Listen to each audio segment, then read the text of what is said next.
Hey guys, I hope that all of you are well. Welcome back to Coach L. Today I'm going to be speaking to you about something that's actually really, really deep. Yeah, it's deep.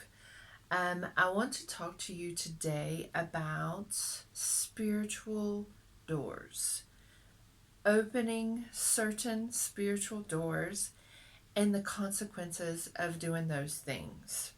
Now, some of you are going to listen to me and go, wow, okay, this makes no sense. Some of you are going to get it, and some of you are probably going to think, oh, she's gone cuckoo. But it is all good because within the past couple of years, I have experienced things that I never ever anticipated experiencing. It has been quite an interesting journey to say the least, and it hasn't actually been an easy journey. Um, I've experienced some painful things. I think that I have seen evil in full force, but the good news is I saw God's power, and God is bigger than any of the evil.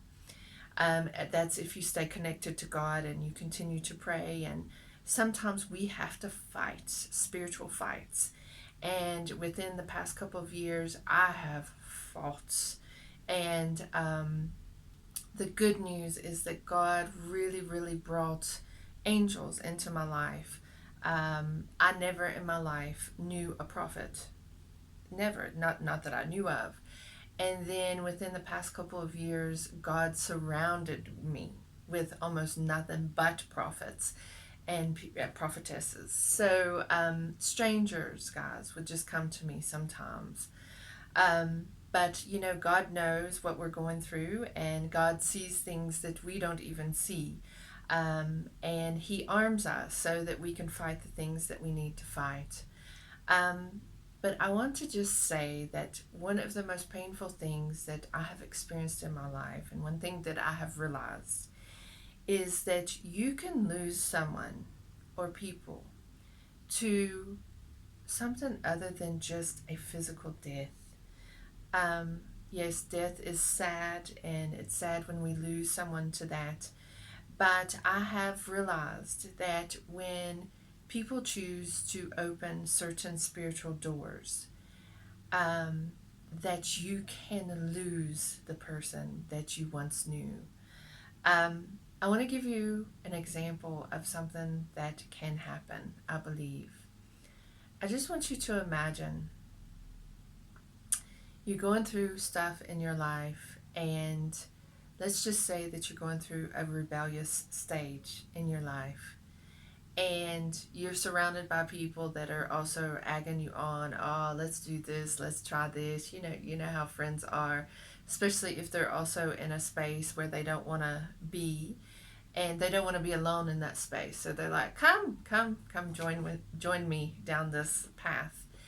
And let's say that you start doing things such as drugs. You start abusing um, alcohol, then drugs, then you get more deep with the drugs. You start doing drugs that are much more dangerous, and then that then leads to sexual promiscuity, um, which then leads to, let's say, being unfaithful in a relationship or in a marriage, and then that leads to that's not fun enough. You're not getting enough of a high from that, so you go to prostitutes, and then next thing it's orgies, and then next thing it's wow, this is not good enough of a high, so okay, let me try, let's have some sex with the same sex, and then let's do it in a group. And yeah, sorry. Now I know.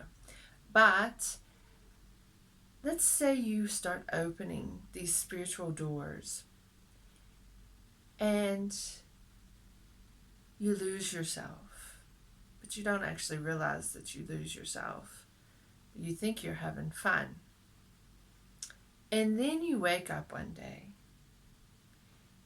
and you look all around you, and the people that you used to really love, the people that really, really loved you, you have done so much damage to them, to the ones that really, really loved you. And they were the ones that were actually fighting you in the midst of what you thought was having fun. And you said that they were awful. You fought them, and you maybe even destroyed some of the people that you loved. And you wake up and you say, God, what did I do? This is a story of opening spiritual doors that can ruin you, and it can not only just ruin you, it can ruin the people that love you.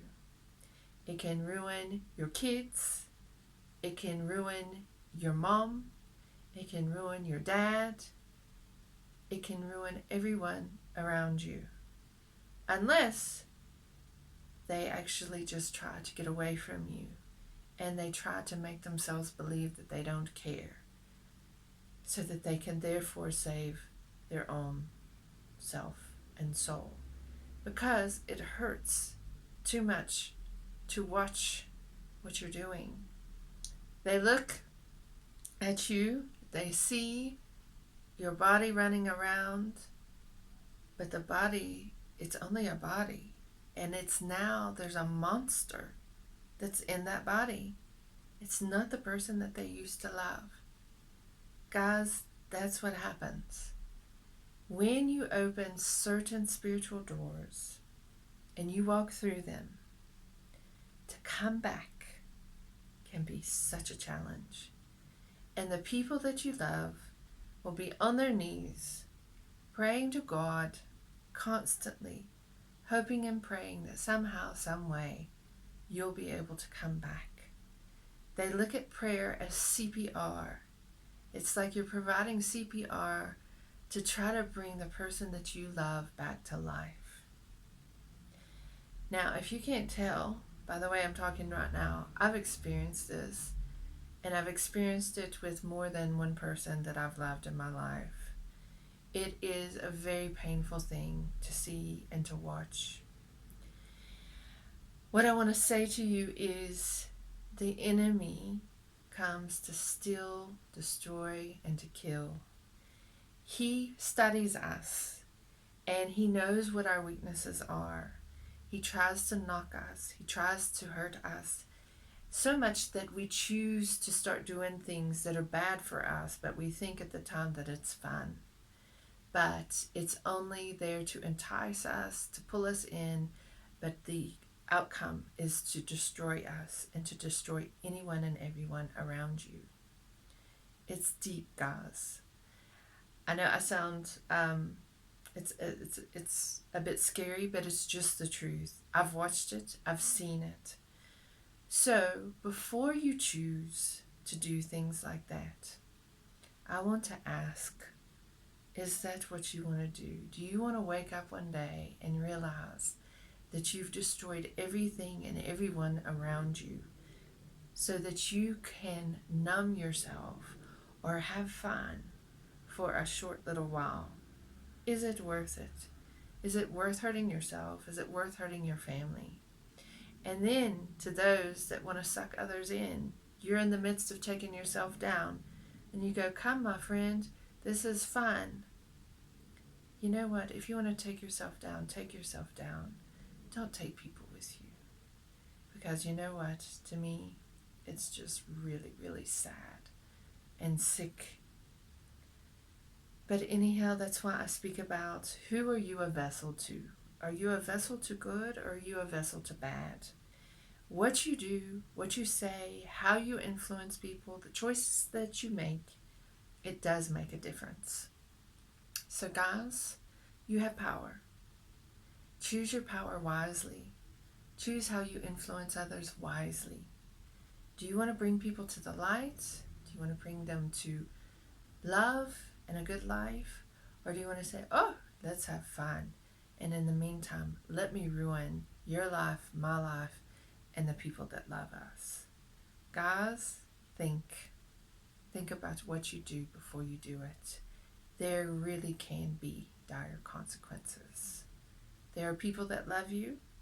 Learn to love yourself so that you don't choose things that can take you down. Until next time, take care of yourself and take care of others. Peace.